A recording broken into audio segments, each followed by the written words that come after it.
So from your experience, like you are right now managing wealth for people. So if you can describe what exactly a normal day of a wealth manager actually is there, or what do they actually do? So somebody who has done CFA or even level 1 or level 2 of that and wants to enter into wealth management space, not only as an entrepreneur, but suppose he's planning to work into a company like Franklin, for example. So what are the core skill sets that are needed for him to succeed in that?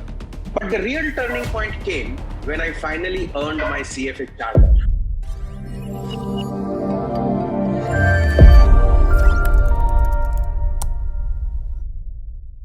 Hello guys, hi, this is Ganesh Naik. We are back with one of the exciting podcasts which I was waiting for. So we have with us Himanshu sir, and he's going to be talking to us about his journey of being a part of the corporate side and working in very big companies, and then moving out on an entrepreneurial side and starting his own journey, and how CFA charter holder helped him in the entire process in terms of knowledge, in terms of recognition. So he's going to be talking about his journey today.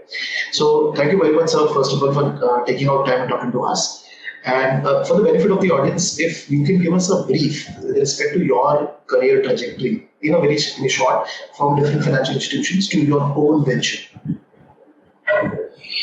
So thank you so much. It's a pleasure to be here with all of you. And it's a pleasure to share my learnings in the last little over 2.5 decades. Well, I am throughout an investment professional, I, much like any other MBA finance, I graduated from a normal college. And once I was out of the college, I got an opportunity to work in the corporate offices of some of the finest asset management companies in the country.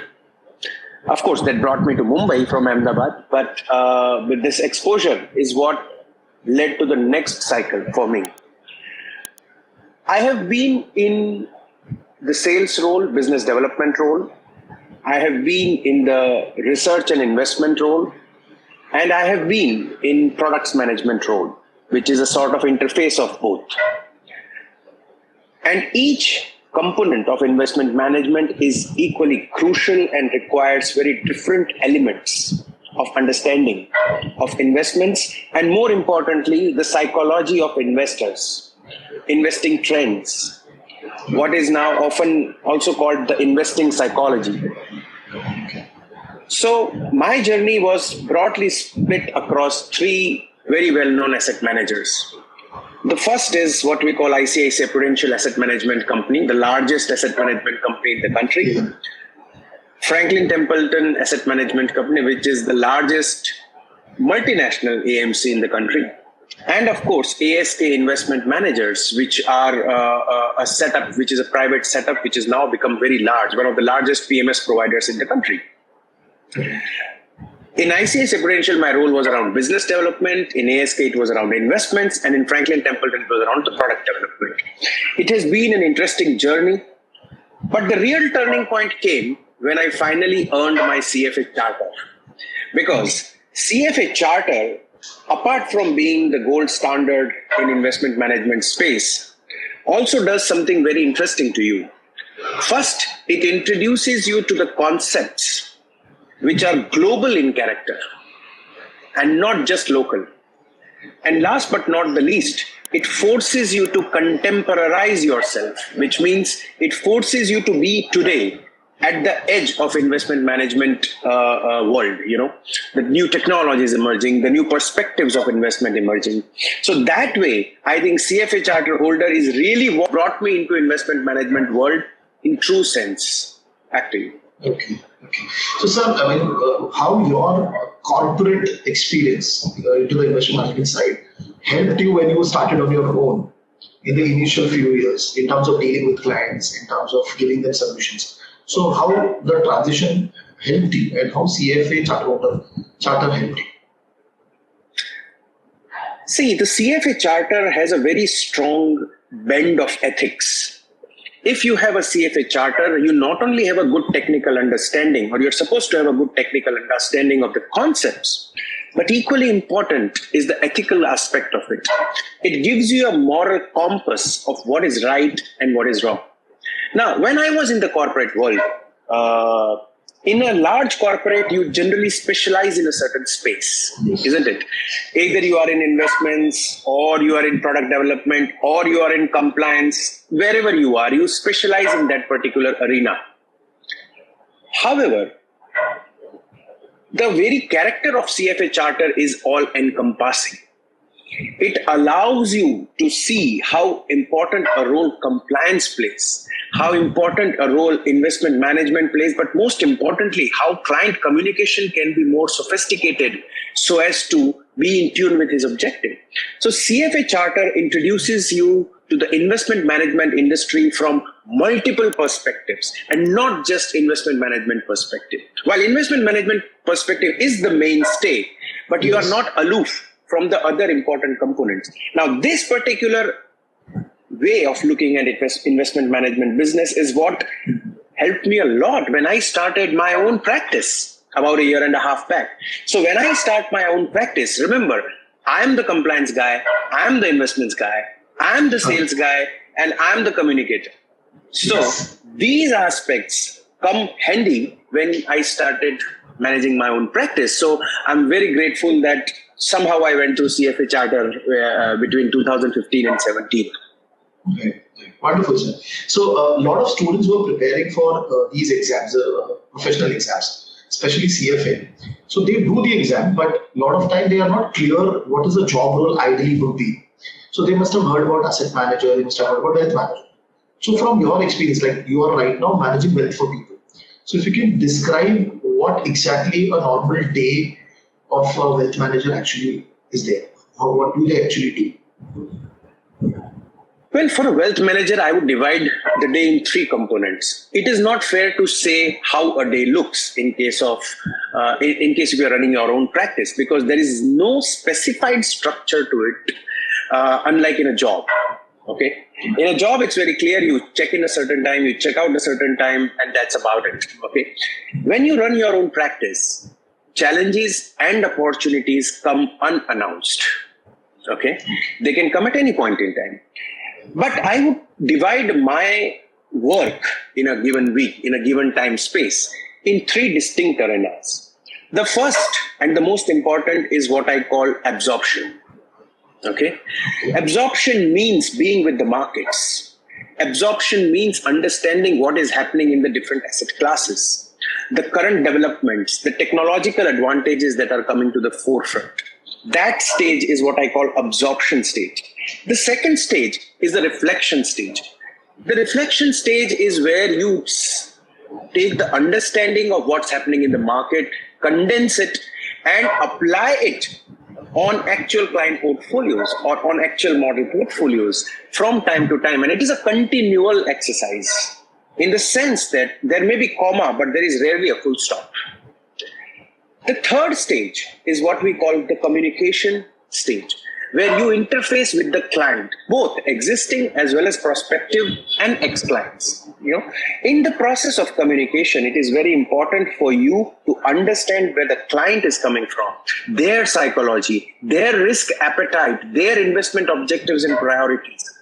Now, your job is to convert the technicalities of the market in the contemporary world and convert it into a solution to the client in such a manner that the client is able to use the investment market for his or her investment objectives to be attained.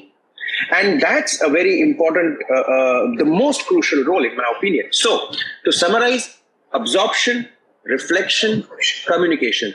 Now this could happen at any times of the day. Okay, wonderful, sir. So somebody who has done CFA or even level 1 or level 2 of that and wants to enter into wealth management space, not only as an entrepreneur, but suppose he's planning to work into a company like Franklin, for example. So what are the core skill sets that are needed for him to succeed in that role? Let's split it in two components. First is necessary to have, okay? Which means there is no game without this. It's a basic skill. It may not lead you to the final selection or success, but these are essential for you to be in this industry. The first and the foremost thing is to understand what investment management industry is, what various roles in the investment management world are, you have to be technically very suave, which means whether we're talking about the portfolio management tree, whether we are talking about AI usage in investment management, the emerging trends, the various quantitative abilities to read those trends, these you have to understand. And that the content pretty much takes care of. It gives you a very solid foundation of the technical aspects, right? Now, these are necessary but not sufficient. If you want to work for a good organization, you have to show an ability to further navigate in the various aspects of the investment management as a business. Right? One is to understand the technicalities, and second is how does that help a business? Because if a business is going to hire you, the business intends to draw your skills to succeed in the business, isn't it? So they would expect you to not only understand the technicalities, but make sure that they are converted into a sensible business strategy and you are able to support that strategy in your role. Role could be different. Sometimes your role could be technical. Sometimes your role could be communication-led. Sometimes your role is leadership, right? In all these various aspects, you have to play a very crucial role. So not just technical skills. What really makes a difference is your ability to convert them into the business world for business success. Now, somebody who is preparing for these exams and wish to start out this journey, into the wealth management or asset investment management space. So, what ideally his approach should be? Because getting the certification is one part, because that is where you learn the technical aspect. But a lot of time, they are not able to enter into roles, or they are not able to enter into good companies. So, what would be that few pointers from your side, what he or she should do? Well, it depends on what stage in life you are. Okay. If this dilemma presents to you at an early 5-6 years of your career or at the first decade of your working career, I would say it is easier to stick to what you want to do. Okay. Which means, let us say you want to be a part of investment research. Okay. Now, you understand that investment management is a large business, but you want to focus only on research because you find it to be the right thing for yourself. Now, here the option for you is to persist for the sake of role. I always say that in the early phase of the career, it is important for you to do what you want to do rather than whatever you get. Because the priority is not to get just a job. The priority is to set the foundation for the next 30 years or 40 years or whatever the time frame is. So it's very important to understand that in the first decade, if you're facing this, what you do is more important than at what salary you do or in which organization you do. If you face this problem in the second decade of your career, then it is important for you to do the cost benefit analysis. Sometimes life does not offer you what you need. Probably life knows better.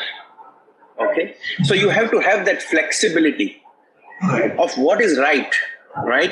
There is a saying in Hindi, "Man ka ho to acha, man ka na ho to hari ichha, and hari ichha sarvottam." So what I mean to say is you need to have a little adaptability. You should have the willingness to restart. Okay, the third and the fourth decade is where you generally do not make choice of getting into the role of your glamour or your dreams. Here, your role is to sharpen or get deep into whatever you have been doing. Now, unless you despise what you are doing, you hate what you are doing, this is the phase where organizations start drawing from you. Your employers or your practice starts drawing from you. Okay, so it is very important to meet this challenge as per your stage in your career. Okay. Because the point that you mentioned, initial age or initial 5-6 years, you need to explore, because even though you might have done any certification or anything, there are nuanced areas into where you might actually love the work and you might want to work. So till the time you explore and you understand, you talk to people, then only you'll come to know the things. And right now, through LinkedIn, I see a lot of young people have started expressing their thoughts about doing financial analysis, doing investment analysis, and they were getting in touch with a lot of people who are already working. So it is helping them to broaden their perspective. Right. So now, sir, coming back to your story. So if I would ask you, like, when you started on your own, okay, what are the major challenges you faced, and if you use any strategy to differentiate yourself from the market? So these two questions. First, let us talk about the challenges that you face when you start on your own. Right. Whichever stage in your life you start, it's a very challenging journey because human beings are used to seeing efforts and fruits together. You put efforts, you get fruits. You appear for exam, you get a result. You work for a company, you get a salary. In any practice or udyam, as they call it in Hindi, business, there is very little correlation between inputs and outputs. There is an element of skill, there is an element of luck, and there is an element of time of fruition. It is very important for you to have the right temperament. Even if you have the skill, luck may not support you for a while. Even you may have the skill and the luck, but timing may not be right, and you will have to wait for the time. You have to have that patience. And the challenge when you start is your ability to detach process from outcome. This is the central challenge. Now, it manifests in different ways, but this is the central challenge. People focus too much on results throughout their life. But when you do your own stuff, you realize that there is something called process. And if I focus on process, it is not only good for my happiness, it is also good for the outcome itself. Right? That is the first challenge. And that challenge, different people handle in different ways. The second, which is the point of differentiation. See, sometimes I feel differentiation is overhyped in the sense that differentiation is important, but it is not the key.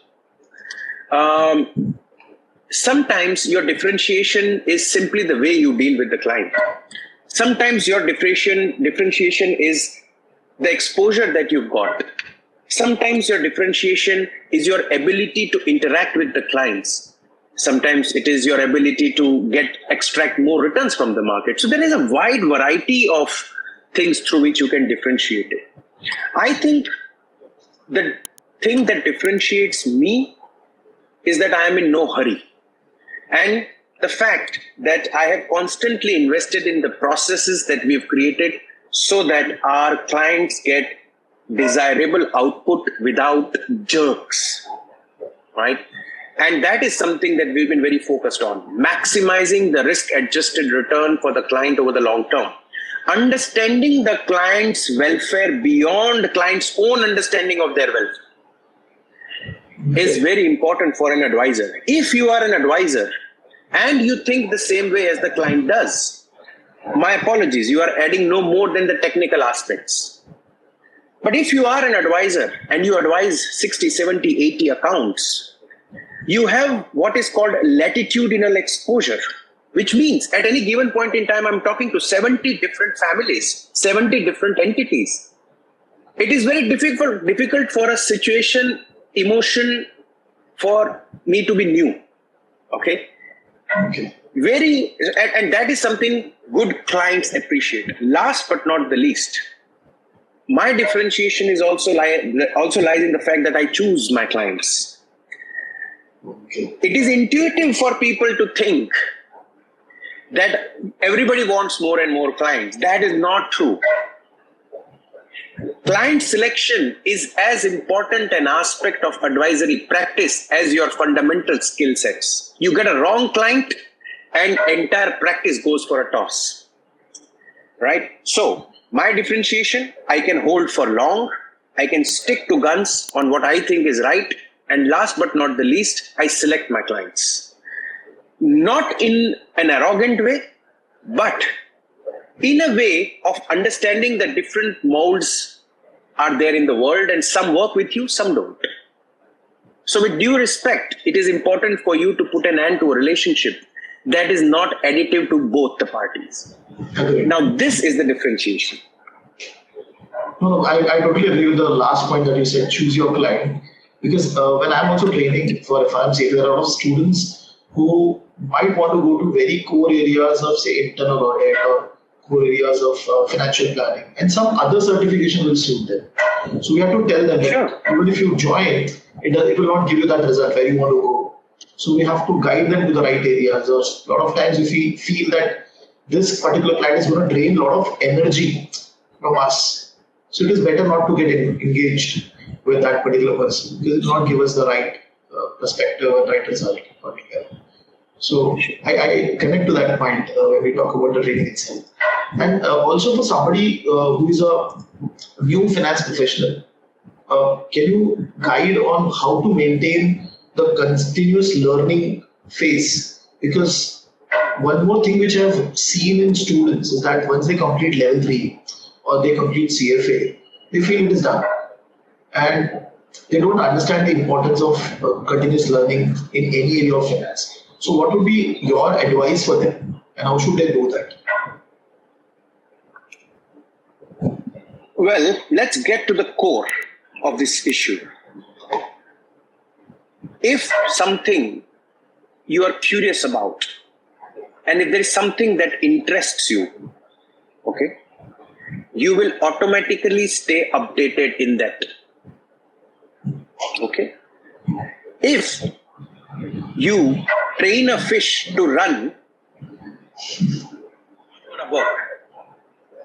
you have to introspect yourself and understand what is it that interests you. And if investment management does not interest you, please do not get into the territory simply because of the glamour. Know what interests you, what makes you curious. Now, the moment you are in a profession which is attuned to your interests and curiosity, trust me, learning is a continuous process. And let me tell you one thing. The real learning happens when you hit the ground, and it happens continuously. There are those who stay connected to what is happening new in the market, not because they have to, but because it enthralls them. It puts them in a state of wonder and amazement, and they want to know more about it. Now, today, learning is so easy thanks to technology that people don't realize it. I would urge every investment professional to learn on their own. There are different types of learning. There is data, which teaches you something. There is information that you derive from it. There is knowledge, there is wisdom. There are all sorts of levels of learning. It is important for you to be very curious about what's happening, and then there are so many resources in the market you will find on your own. So learning is not a choice. It's not as if I've cleared CFA Chater or MBA Finance and I'm done, I'm already the dude. No, world's changing fast and the change is accelerating. So you better be on top of things. And it's natural if you're curious. That's correct. That's correct. Because if you're learning in that area, if you're enjoying that area, automatically every day, every morning, you'll be excited to go and give your best shot. And that's when you learn continuously in the process. So yes. My next question is slightly different. So what is the one good advice that you have received in your life which has shaped your way of doing the management or leadership in your life or in your career? Well, the biggest thing I have learned and biggest advice that I have derived from many great people in my life, my mentors, my colleagues, is to acknowledge the role of randomness in life. The moment you acknowledge the role of randomness in life, first is you become humble. But more importantly, second is you can tell noise from voice. And last but not the least, if you understand the role of randomness in life, you become a better risk manager. You understand how to spread your bets. You understand how different risks mature at different places. Now, this is not investment technicality. This is life. So one of the greatest advice that I would like to pass on to anybody, specifically if you are young, under 30, 35, I must tell you that life, or success rather, is a combination. Success is a combination of your hard work, your skills, and luck. And this relationship is not an additive relationship. So success is not hard work plus skill plus luck. It is hard work into skill work into luck. So if you are in the wrong place and if you have bad luck, no matter how much hard work you do, no matter how much skill you have, your output will be limited. Therefore, you have to, in your career, see your career like a portfolio and try to see how you can create various aspects of your career in a manner that it gives you fulfillment and reasonable employment for a long term without taking away your happiness. Wonderful, sir. Wonderful. This advice is really going to be motivation for a lot of students and a lot of professionals. And last and final question from my side. If you can tell us, if you can guide students with respect to 2 or 3 books which anybody who wants to enter into finance area would like to can read and can learn about finance or investment management space or wealth management space. If those names are handy for you. Well, let me be very honest. A lot of literature of investments that you will see around yourself are very old in character. Okay? They are old and therefore I would say outdated. I wouldn't say they are wrong. There is a lot of wisdom there. But it will be difficult for you to contemporize them in today's world. Right? So for instance, you talk about security analysis. Many people tell me about security analysis and Warren Buffett's books. Well, they're great books, no question about it. And there is no debate on that. But I doubt whether you will be able to contemporize it in today's world. Because today's world, especially over the last decade, is dramatically different from what it was even a decade back. There were no ETFs 10 years back in India. I mean, insignificant ETFs. There was nothing like factor investing just 10, 15 years back. The volumes were not so high. The cost of transactions, which is so low today, that was not the case at that time. So, it's a very different world, right? So it is important for you not to rely on books, but rely on journals and new work that is done constantly by them. For example, CFA has a journal which is published quarterly, right? It's an analyst journal. I find it very useful as a source of what is happening today. If you go to the CFA Institute web page, you'll be amazed at the breadth of content that they've created for you. Now, whether you are existing student or whether you are already a CFA Chater holder, this content, I would say, is more relevant than these old but very valuable books. Wonderful, sir. Beautiful. So thank you very much, sir, for taking out time and talking to us and guiding us through your journey. And this interview will be motivation for a lot of students who are planning to go for CFA or specifically into investment management or wealth management area. This will be really helpful. Thank you so much. It was a pleasure.